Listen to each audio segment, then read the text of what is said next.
जानता भैया अरे वो बोलते बोलते भूला जतन कि हम अपाहिज हैं।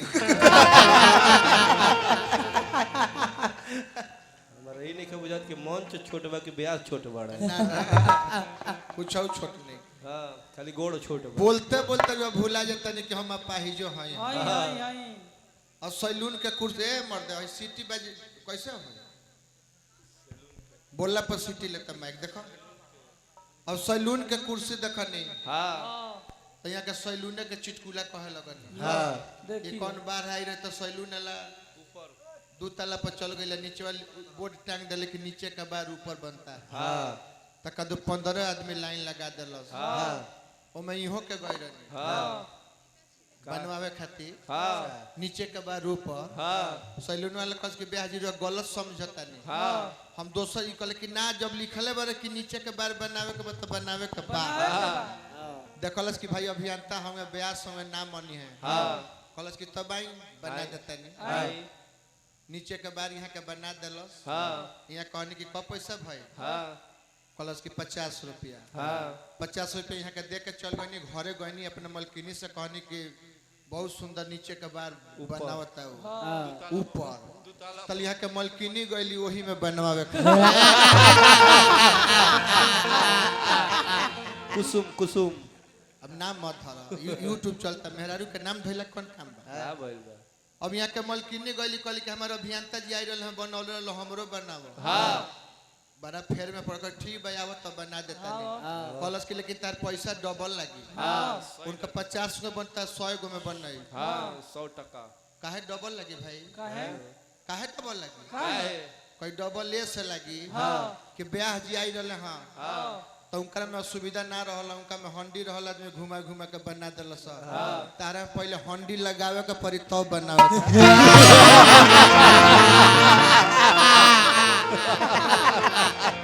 से भी हो गई। अरे वाह गलती ना ने हंसा हंसा भैया कुछ और नहीं कह दे। हां अब यो कछिया के हो कहनी है न हां कि फाट जाए 3 तला पर चढ़ जिया कूद जाई हां ओकर नीमन जवाब हम जोहत नहीं। हां अभी जोहत नहीं यही तब विद्वता के परिचय अपन सब विदेश से बोले अगर गंड ब्याह सही है के कर मैटर कहता लोग अगर गंड ब्याह सही हां अगर गड़ी सुखल गौड़ अब एगो बा हो नाचत त सरवा हिजरा वो कहता कि अपना दोस्त हो मौग दोस्त के ले ले हां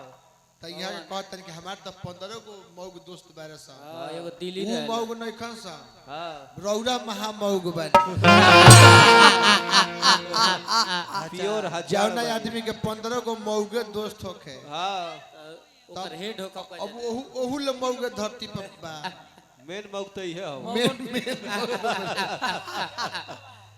वो 15 गो मौग में मेन मौग रौरा बन हां छे छाड़ा के बोला सर खाली दिमाग खराब करेला बात रो बतिया होता है। हां लेकिन रौरो में गलती नहीं है जानते नहीं सबे बात का बा रुका हो जानते सबे बात का बा का सिटी बा ये बात बा हेलो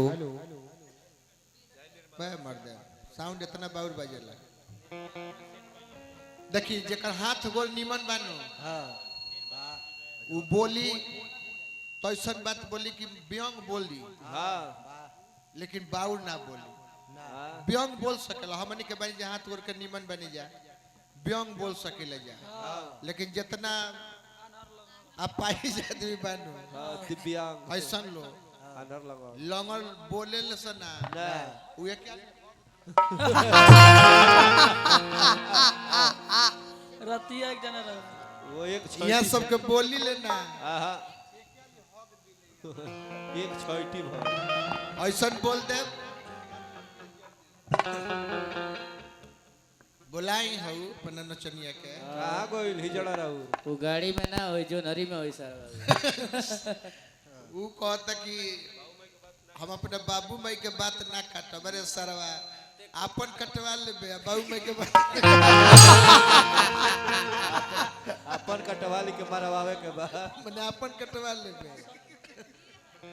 ए तोरी की जय पीली तो लगी उल्टे पुल्टी कर। देखो आउ कितना बड़ नचनिया वीडियो बा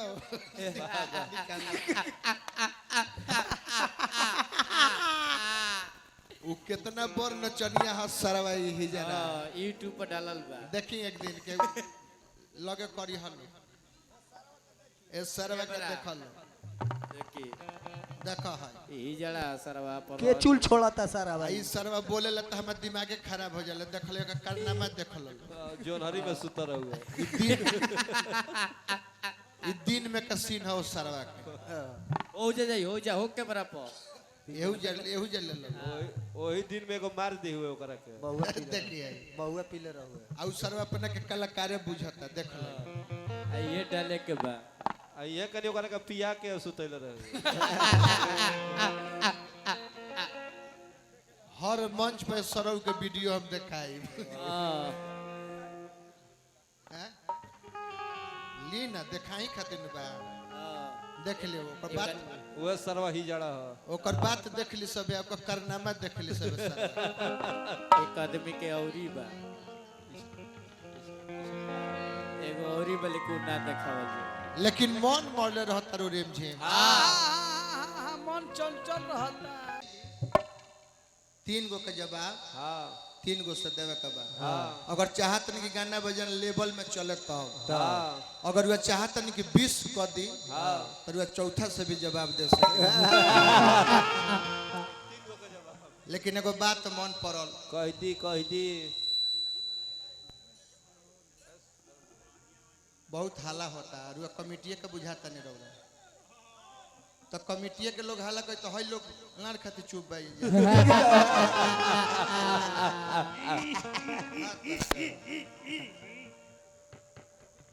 बात मन पड़ल का कह 10-15 दिन पहले के बात है का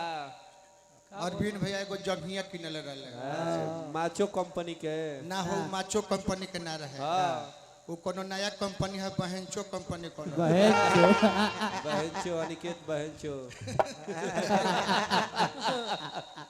ब्याह जी बहनचो कंपनी के जंघिया किननी 2 दिन पहिरनी हां ओकरा के खींच के पसार देनी हां जब सांझी के सोचनी कि फिर जंघिया में पहिरी हां ब्याह जी देखत तारे कि जंघिया के सजवे छोट हो गइल बा हां सिकुड़ गइल बा सिकुड़ गइल बा हां अब जंघिया ले जा कर अरविंद भैया दुकानवा लेके मुंह पे बिगल कर रे ई कैसन जंघिया देले बा हां दुकान वाला कलस की कैसन तो ही कल कि बहनचो कंपनी के चाहिए अरविंद भैया कहले कि ठीक बा देले बारे ठीक बा लेकिन जंगिया कैसन देले बारे 2 दिन पहिरनी फीचरनी पसरनी एक साइजे छोट हो गई हां आटते नहीं खे दुकान वाला कलस की साइज छोट हो गई कावना सरफ में भेज देनी है अरविंद भैया कहता है कि एरियल सरफ में एडियन अच्छा एरियल में हां दुकान वाला कलस के अभियंता जी एगो काम ना करी का जवना सरफवा में जंगिया फिचले बनी हां एक खाली वही सरफवा में हां देखी ना काजन वो फिटिंग हो जाई काजन मैल काट के फिटिंग बैठा दे धोते जाओ देखते हालांकि भोजपुरी जगत में हां रउआ ढेर बेचैनी में बनी देखता नहीं कोनो बात नहीं अपन हो जाई ठीक हो जाए अपने नु साउंड हो गुरु कृपा क्लिनिक एवं मेडिकल स्टोर सिसवा फिर भैया पुरस्कार दिल भाई नारायण जी बना के रख भोजपुरी में केहू कितनो ब्यास हो जाए अजीत हलचल हो जाए कमलबास कुंवर हो जाए लेकिन अरविंद सिंह अभियंता के जन क्रेज बा केहू के नहीं कैसे मंच पे बानी क्रिया खा के कहते कही अरविंद सिंह अभियंता इतना क्रेज केहू के नहीं है ना ना पूछी कैसे कैसे हमनी करुआ मानव चाहे केहू हमरा के मानी तो ढेर खिसियाई तो का करी ओकरा घरे कोनो लड़का होई तो हमारे नाम पर अपना लड़का के नाम ध दी अजीत नाम ध दिए नु करी लेकिन हे ब्यास कितना क्रेज बा हाँ कि गांव में कोनो कुकुर अगर कचरा जाओ गाड़ी से हाँ आ एगो गोड़ के हो जाओ हाँ। घसीट के चले लगे तो लोग कुत्ता का अभियंता कहे लगा अभियंता चलो हमारे गांव में सारा 5-7 गो अभियंता बोल बा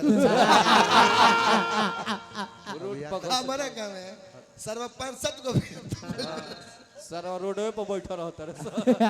अभियंता कॉलोनी लेकिन कोनो दिक्कत नहीं है अब तो भागे में लिखा गइल बानी हां लोग कहेला कि आन्हर लंगर के यात्रा पर देखब तो यात्रा बिगड़ जाए हां हमार रोज लंगर से गनइबा तो हम अपना यात्रा के का तो कोनो दिक्कत नहीं दू हो तो कहे के बाकी सारे जगत को अभियंता भैया हां है ना देखी सारे अरे का दोहरावत सन्मत तो करे हाँ ना तब बुझाई कि सारे उन्हें कहता सारे कौन सारे इशारा गलत हो जाए हाँ। सारे सारे जगत को जगत को कर दो